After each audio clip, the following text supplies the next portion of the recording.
G'day friends, welcome to today's video. I've got a bit of a haul video for you today, and more just of first impressions and a little bit of a review because I stumbled across this store about a week ago and I've been using a pen that I bought from there because it was a very cheap pen and I thought, the store kind of seemed like a bit of a Muji knockoff.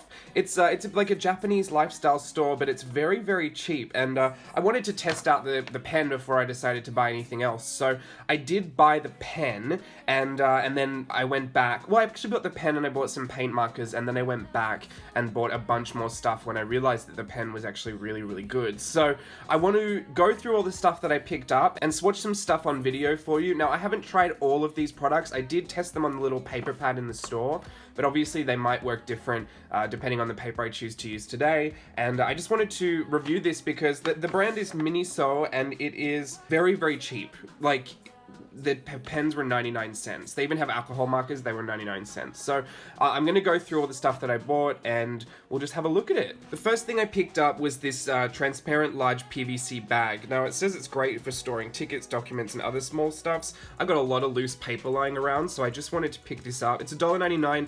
All the prices I'm going to talk about today are in US dollars, and I'll just say it now, none of this is sponsored. I picked up all of this with my own money because I was super curious after I had success with that pen. So this looks like a cute little bag to put all my loose papers in. It feels thin and malleable, but also very durable. I mean, look, these things are cheap, so I wouldn't say they're going to last you a lifetime. But for storing papers, I don't think it's going to get quite a battering, so hopefully that'll last me a long time. Next, I picked up these multifunctional bags, and that's what they're called. I don't know, I guess every bag is multifunctional, depending on what you decide to do with it. But I actually picked this up because these remind me of the Muji pencil cases that I have. I'm just gonna grab them. Now, this is the Muji pencil case that I have here, and this is the MINISO one. So you can see it's kind of a knockoff. I will admit, it looks very, very similar. MINISO has a tag on theirs and Muji doesn't have a tag on theirs. Anyway, I'm excited to have a few more pencil cases because as I start collecting things, stuff just goes flying everywhere and I do need to put things in little bags. Oh, these were $1.99 for the both and I picked up 2 of those.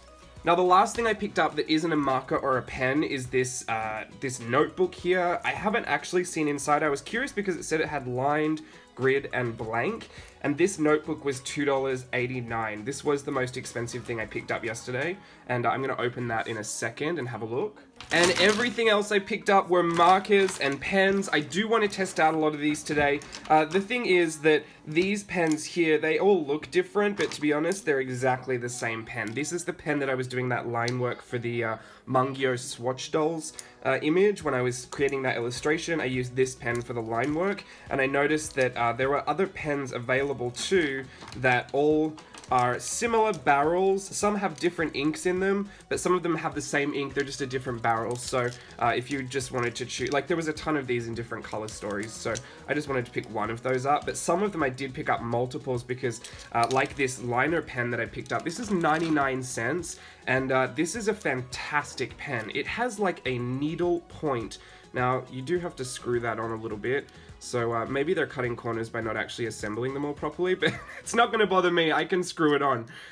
We're going to go through this pen and I'll show you just how fantastic it is. I picked up a few of these MINISO Aquarelle brush. Now, this is just a water-based marker, so I feel like it's comparable to the Tombow brush markers. It's a dual tip. We'll look at that in a minute too. I picked up these alcohol markers. Now, these are kind of a dupe for Copic markers, so let's just see in a minute how they swatch out and how they blend, because there's not a huge color selection at MINISO, and it's to be expected because the stuff is already so cheap. You're not going to be able to, you know, flesh out your entire collection, but if you're looking to start with alcohol markers, I want to know if this is a great direction for you to go in because they're at 99 cents. I mean, you really can't beat that. So we'll have a look at those. All of these pens are the same, and this is a really hard tipped brush pen. I'm wondering if I can't replace my Zebra brush pens with these because at 99 cents, like I said, I mean, Zebra is not even that expensive, but like, you know, saving $1 over the period of a long time can save you a lot of money.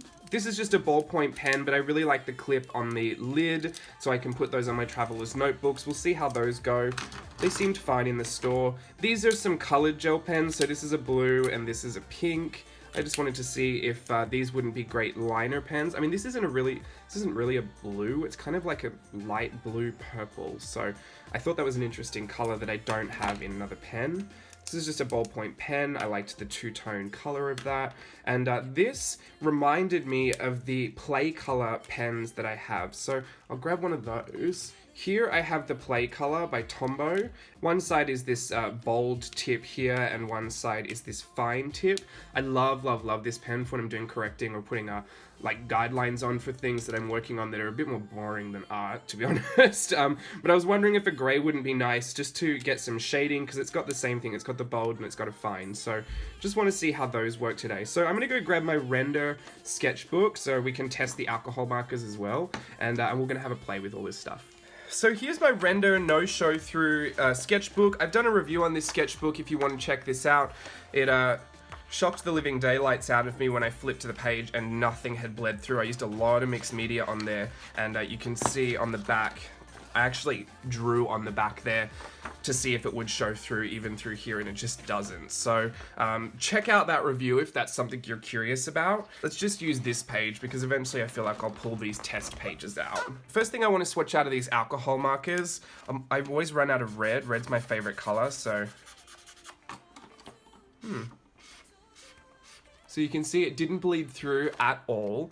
Now you'll notice that with alcohol markers you do have to work them wet into wet. So if I simply just streaked this across, you would still see those streaks. But if you use them in smaller areas and kind of blend as you go, they should lay down very, very flat and give you a nice even color. So I'm kind of impressed with this. It's very bold. It's kind of a deeper red than I was looking for, and the one thing that I prefer Copic markers over all else for is that they've got that brush tip. I don't typically use a bullet tip. It just doesn't cover a lot of area for me. And the chisel tip is fine, but I rarely use that as well because if I'm trying to get into certain areas, I guess it's not the end of the world, but I just prefer the brush tip, I guess. Really nice red, and at 99 cents, I really don't think you can beat that. I picked up this light pink as well. That worked perfectly fine. And I've got this really light teal or baby blue. Now my bullet tip on this baby blue seemed a little bit drier than the others. I don't know if that's much of the marker's fault. Maybe it was just the way that it was stored. If it's stored this way, a lot of the ink will flow down to the chisel tip. If it's stored this way, a lot will flow down to the bullet nib, but that's why you should probably store them flat so that the ink stays evenly distributed. Having said that, I do not store my Copic markers flat. I actually store them all standing up, and I try to remember to put the brush tip facing down because, like I said, I rarely use the chisel tip, so for me, I just like them to have all that ink flowing towards the one end that I do use. I'm actually really impressed with those. That's 99 cents. Like, can you really beat that? Please let me know in the comments below if you've tried some MINISO or if you have found an alternative that is as cheap as 99 cents, because that's quite incredible. And considering they're sold open stock, there is actually no sets that I could come across in the store. I have not checked online. I probably should have done that before I started the review, but I'll just let you guys go crazy and search online for this. It's harder to buy open stock because often it would cost more than if you bought them in a set. You know, if you're buying in bulk, you are saving. So the fact that these are 99 cents open stock makes me wish they would do just a set that I could buy for like $2. So let's test out some of the pens. I've got these brush pens right here. These are called Plus Pens water-based fiber tip pen. So these do remind me of the Zebra in the fact that they've got a really, really hard fiber tip, and it's not going to lose its really, really fine detail over time. I love doing lashes with these. I love doing fine detail work. You can see the line variation is so interesting when, I mean, this is not a great example, but when you're drawing or illustrating or inking, using a brush pen that's really, really fine and hard tipped, you can just get such a great variation in line width, and it brings such a level of dimension to your piece. It kind of looks like you've gone old school and used a liner brush, like an ink liner brush. Yeah, I'm really not mad at these. These are really doing it for me. These were also 99 cents. Like I said, every pen that I have in front of me was 99 cents. Would you rather have a Starbucks or 5 new pens?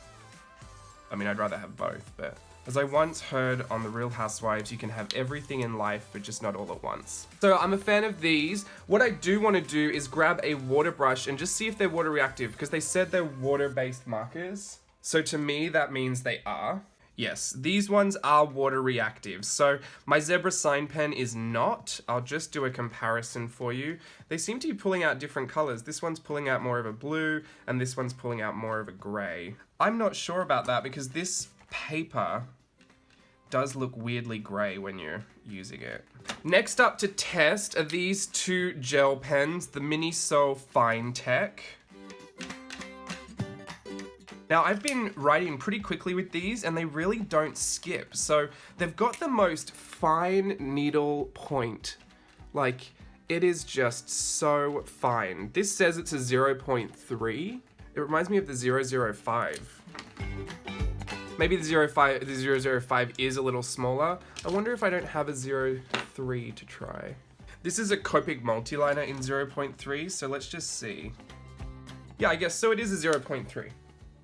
I don't know why I didn't trust them. It seemed so fine. I think it's because it's got that really small needle tip. But these are really beautiful colors, I think, to line in. So I'm excited to see what that does. Curious to see if any of it's water reactive, but I've tried it all on the wrong paper, to be honest. You know what? I'm gonna try these pens again on this. If I want to test the water, I'm gonna test it on this watercolor cardstock. Then I can actually apply water to it. So this is the fiber tip pen in black. All right, next up we've got these ballpoint pens that just all have that really convenient clip on the lid. I do believe they're just a gel. So I've got a blue one and I think I've got two black ones here. Yeah. So let's just test one of these. This is just called Gel Ink Pen. I've only got one of these. This just says blue and yellow barrel gel ink pen. And now these were the ones that I was doing all my lining in the other day. So I don't need to test all of them because they are all just black. I'll just show you, just in case you don't believe me. They are just all black. They're just this different colored barrels. They've got different colored bodies. So let's just use this. This says it's a 0.5 simple golden gel ink pen. Simple golden gel ink pen, 0.5. So that's what I was doing on my lining in the other day for that illustration. So this is what I really wanted to show you, and obviously I got sidetracked and bought the world. For 99 cents, like I said, what can you do? These are the Aquarel. They're a water-based marker. Wow, that's a bright pink. All right, so let's just put this over here. Now this is a dual-ended marker, so one side is this brush tip here, which is a beautiful brush, and one side is a bullet tip here. I'll just grab a Tombow for comparison. The Tombow brush markers, you've got a brush tip here, kind of feels like you get the same variation. It's maybe a bit bigger and you get this bullet tip here. So it really does feel like a dupe for me. Now we've got this My Color 2 double-ended marker in gray. Just want to see if this really isn't a good dupe for the Play color, the Tombow Play color that I picked up in Japan. So do like that pen. Now, one thing that I actually picked up the first time I went there were these paint markers because I was super curious to see how well they worked. I have had a bit of a play with them. They aren't my favorite. I probably could have guessed as much. They're water-based markers. I've given them a really good shake. Some of them work better than others. Like this mint, I think, is a really pretty mint. You know what, it's working better than it did the first day. I think maybe a better comparison would be to show you on the craft, on some craft paper, because then you can really see that you can't really get like beautiful matte color like you can with the Montana acrylics. They're okay. I think if you're in a pinch and you just want to try some paint markers, you've really got to try and get that ink flowing to get some opacity, but they are very watered down. They look beautiful on this white, so maybe if you only care to use them on white, but a lot of the stuff I like to do with paint markers is stuff that's not on white. This purple works a bit better. The teal was a letdown for me. I already knew that, so I'm not too surprised. Now they're water-based, so if you go over anything that's water reactive, you will pick up that dye and it will start to bleed into your marker. So just remember that. The pink is okay too. I don't mind the pink. They're a really pretty color palette. If anything, just take a look at the color palette that I selected and recreate it with maybe some Montana or some Posca. Posca's a bit more affordable than Montana. I find Montana acrylic paint markers harder to find than the Posca. Here's like a light beige or a light cream. You can see it's just very watered down, so I don't know if it differs marker to marker. You might have more success than I had. Now there's the white. This is, yeah, it's just, this one even seems a little dry to me.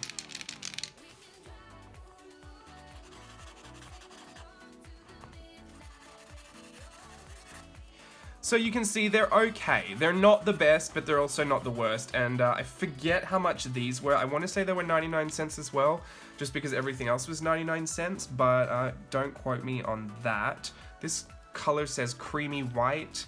This color is pink. This color is beige. This one is light purple. And this one is mint green. All right, I've got a fresh jar of water.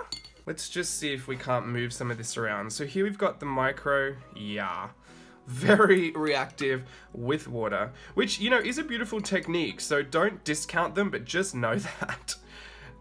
Okay, so there is a difference. Now, I can't say for sure. I don't know if it's the way they meant it, but the black barrel does pull out a more gray, more neutral, like just standard black gray. This white one pulls out blue. So the ink to me is probably different, even though they don't mention it.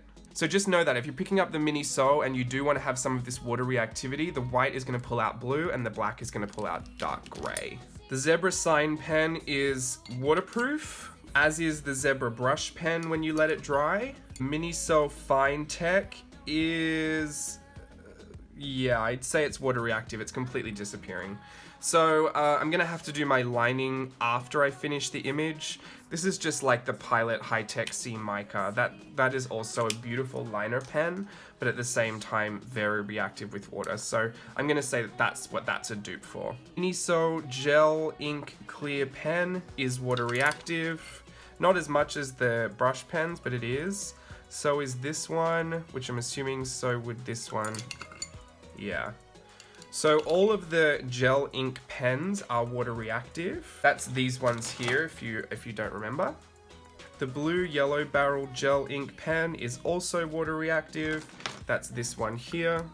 The simple golden gel ink pen, the one that I've been doing my lining with. Now it does look like it's reacting with the water, not very much, and I don't know if that may be just some of my water being a bit mucky. I only just did this water, so I'm a little skeptical about this one. I actually am going to test it on this page. I'm going to let it dry for a bit. Maybe it's just not completely dry. I'm going to let this dry, and I'm also going to blast it with some heat to see if maybe that might make a difference, because I really do want this to be waterproof so I can recommend it to you as a really good alternative to buying some of the more expensive waterproof, but it's fine if it doesn't. Now, these are the Aquarelle brushes. Yeah, I think these might be a dupe for the Tombow or the Zig Clean Color. I've never used a Zig Clean Color, so I couldn't tell you how these feel any different or how these might be the same. I am working on Canson watercolor paper here, so the paper you use will affect how much you can pull the color back out and lift it and bleach it. Right, it seems like some of the colors don't pull as much as the others, which I assume is fairly standard for some of these brush pens. And this is the double-ended My Color 2, which doesn't really seem to be moving. So that's fun. So I've given it a bit of a dry with the hairdryer. Now let's just see if this is water reactive now.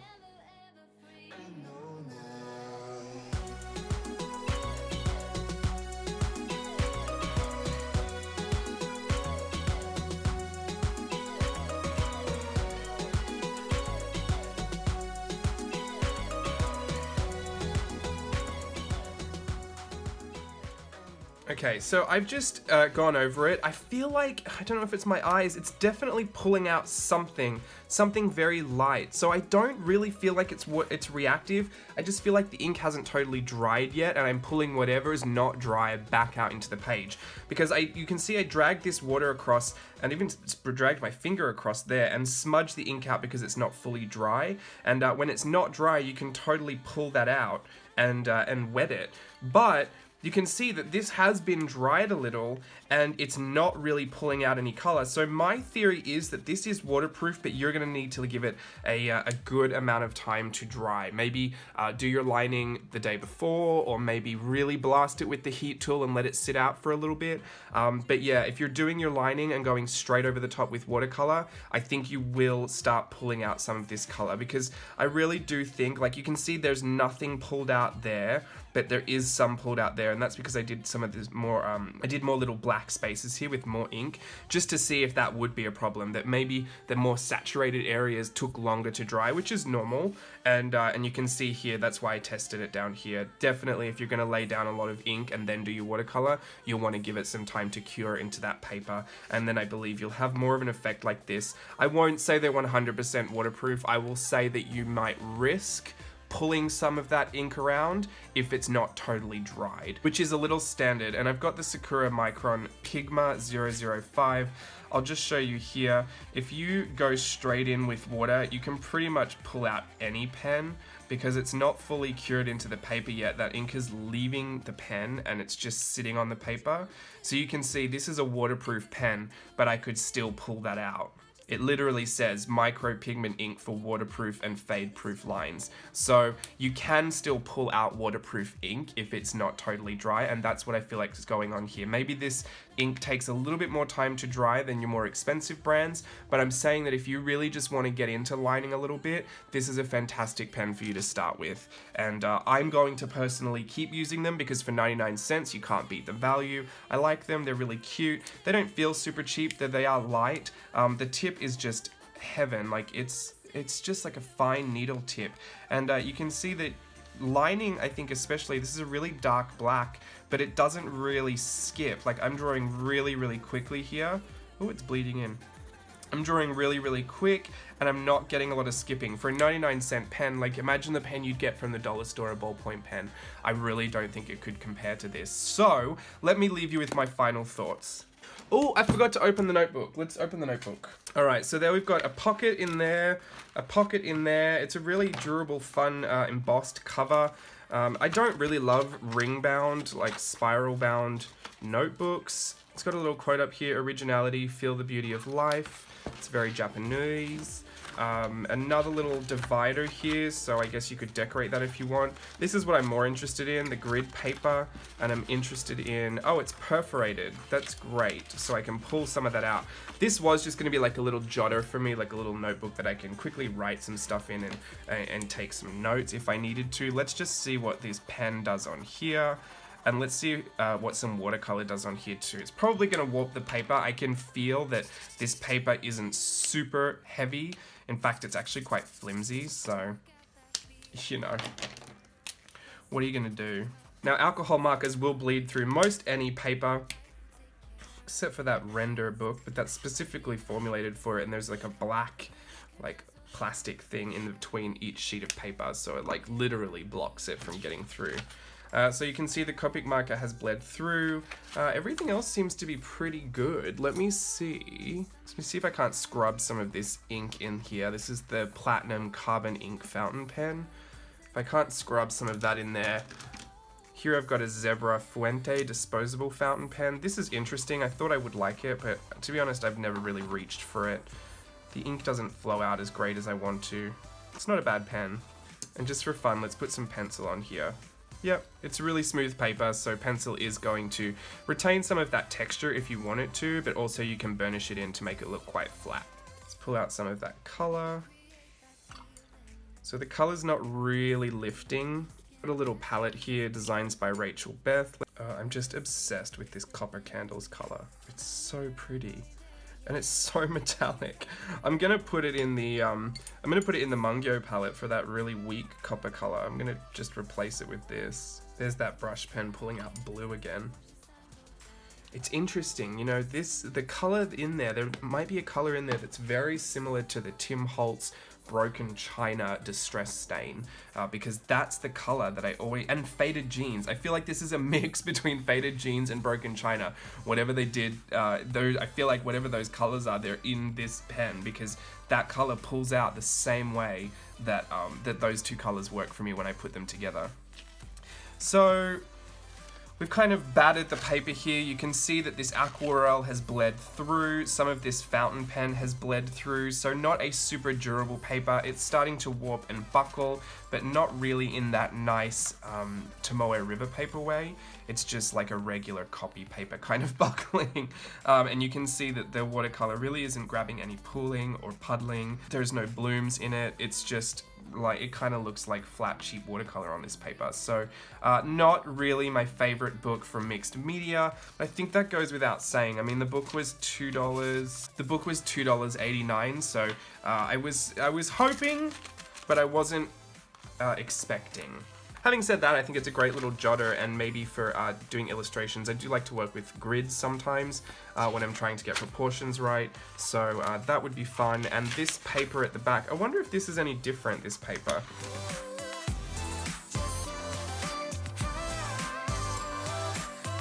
Alright, you can see the alcohol markers bled through and even bled onto the next page. The aquarelle, again, has bled through. The gel pen seemed to be fine, but I assume the fountain pen would bleed through as well, and the watercolor isn't really doing all our favorite watercolor things. So the notebook I will just recommend for notes and for little drawings if you want to do that. Just a cute little blotter to have on your desk. It's not going to be a recommendation for a mixed media notebook journal. Right, I'm just going to final thoughts the pens, because obviously the notebook and the bags will be up to you if you want to pick those up or not. I can't rave too much about a bag I haven't even really put anything into yet. But yeah, the notebook, not a great mixed media notebook, but it's something great just to jot down. It's really affordable. It's $2.89, so a great book with lots of pages, and I like the mix of lined, grid, and blank, so that was interesting for me. This My Color 2 in a gray, not essential. I prefer my play color, so I will probably just stick with that, but also a very good find. Also, all of these were 99 cents. Don't quote me on the paint pens. I feel like they were 99 cents, but I can't remember. These are great. I think the alcohol markers are fantastic. I would consider going back. I think they only had 2 other colors besides these, but picking up those as well, and maybe picking up a few extra reds for Christmas time so that I can really go to town on the alcohol markers. I think these are a steal at 99 cents. They work great. I wish one end was a brush tip, but beggars can't be choosers, so I will just work with it. But yeah, 99 cents for an alcohol marker, amazing. These are a dupe for the Tombow brush pens, I believe. From my experience with Tombow brush pens, I feel like you don't need much more than this. They've got that fine tip, and they've also got the brush tip, and to be honest, they feel the same as Tombow. So I would really recommend these as a dupe for Tombow brush markers, or the Tombow dual-ended brush markers, rather. These pens are the win for me at 99 cents. I mean, you really can't go wrong. Such a fine little tip on there, very durable. The ink does need time to dry. I've lined that watercolor image that I did in the swatches, and then I went back over the feet with watercolor, and it did not bleed. But there was some time in between that process, and I really did heat set that ink. So these I will recommend as a really, really fantastic liner pen if you're on a budget, or if you're just starting out with your inking and you really don't know if this is kind of something that you want to get into. 99 cents is a really safe way to try that, rather than a $6, you know, rather than a $6 Micron pen or something.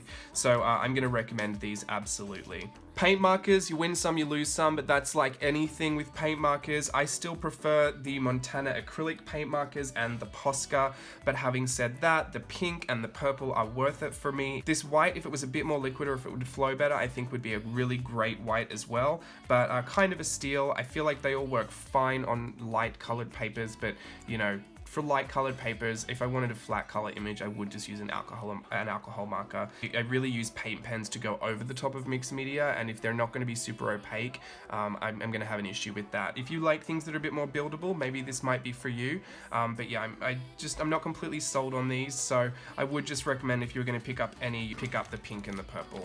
These I wish were waterproof, but having said that, I think they're fantastic. Remember, the white barrel pulls out a blue and the black barrel pulls out a gray, like a dark gray. So that's just if you are going to add water to them. But as far as fine tipped brush pens go, I think these are fantastic. And it's a very, very hard tip as well, which is not everyone's preference. I like that because I can be heavy handed and I ruin a lot of brush pens. So this is a definite yes from me. Gel pens, I mean, you can live a great life without these. I think they're super cute, blue and black. I'm just gonna write notes with these. These liner pens, again, I wish these were waterproof, but they're kind of like a dupe for the Pilot High-Tech C mica gel pens. They are water reactive. In fact, you can completely eliminate this this blue one with a bit of water. So I would recommend doing your coloring first and then doing your line work afterwards. And the last one, just another ballpoint pen that honestly everyone could live without, but it's cute. I like the two-tone, and I will just pop this on a planner. So I hope you enjoyed watching that first impressions and review today. I just wanted to put out there that, you know, you don't need to spend a small fortune. You don't need to spend an arm and a leg on some of these products. These are obviously cheaper alternatives for Copic markers. These are cheaper alternatives for Posca or Montana acrylics. These are cheaper alternatives for Tombow brush markers. I mean, these are cheaper alternatives for the Pilot High-Tech C mica. But having said that, there is also nothing wrong with having those brands. I invest my money into those brands because they come with reputation, they come with you know, assured quality control. I know what I'm gonna get and I know how long it's gonna last. I know it's gonna do a great job. So I'm not telling you to go and replace all of your stuff with MINISO. I am impressed with the price point of MINISO, and I think this is fantastic for people that want to try some of these different mediums. If you want to try inking and illustration with pens, if you want to try alcohol markers but you don't want to buy Copic markers because they're expensive, if you want to try paint markers, I don't know if I'd really recommend these, but maybe just one of the pinks. See if you really use it as much as you think you're going to use it. I think this is a great way for you to branch out into new areas. If you want to try brush lettering, but you don't feel like you're even confident enough to spend money on a Tombow, grab one of these aquarelle brushes. It's the same thing. And then once you feel like you want to upgrade, or you feel like you've exhausted the color palette from MINISO, then you can upgrade from there. Obviously, go do whatever you want to do. If you have the means to buy everything name brand off the bat, please invite me over and let's go shopping. You're paying. But yeah, I just wanted to let you know that there are cheaper alternatives out there, and if I ever come across them, I will make sure to pick a few up and do some first impressions for you. It's not often that I come across things that haven't already been reviewed, so don't expect, you know, a monthly or even a biannual kind of review and first impressions. I just do it when I come across them, and the MINISO was something I happened to come across in the mall the other day, so I thought I'd share it with you. Anyway, I've talked for long enough. I'm exhausted from talking. I'm gonna go edit this video all together and pop it onto YouTube. Thanks for watching. Bye.